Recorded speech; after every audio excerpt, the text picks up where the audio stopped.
So fruits వచ్చేటప్పుడు fertilisation కొంచెం వేరేగా వేస్తూ ఉంటాం అనమాట. మనం రెగ్యులర్ గా నార్మల్ నీళ్ళు వేస్తూ ఉంటే ఎక్కువగా పోషకాలు అందవు. చాలా చిన్న పాట్ కదా, అంటే జస్ట్ ఇది 9 ఇంచెస్ పాటే అనమాట. పాట్ లో సపోటా కూడా ఉంది, అలాగే మస్క్ మెలన్, వాటర్ మెలన్ కూడా ఉంది, అలాగే ఒక చిన్న పపాయ చెట్టు కూడా పెరుగుతుంది సీడ్ పడి. ఇప్పుడు వీటన్నిటికి కూడా పోషకాలు అందాలనంటే మనం రెగ్యులర్ గా లైట్ గా దాంట్లో పోషకాలు ఉన్న వాటర్ వేస్తూ ఉండాలన్నమాట, నార్మల్ వాటర్ కంటే.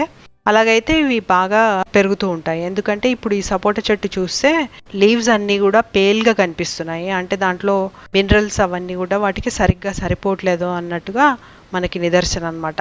అలాగే ఈ మస్క్ మిలన్, వాటర్ మిలన్ చూస్తే లీవ్స్ అన్నీ కూడా ఎల్లోయిష్ అయిపోయాయి. కొన్ని ఎల్లోయిష్ ఏంటంటే ఒక్కొక్కసారి ఓవర్ వాటరింగ్ వల్ల అయిపోతుంది, లేదా అంటే మినరల్స్ లేకపోవడం వల్ల అవుతుందన్నమాట.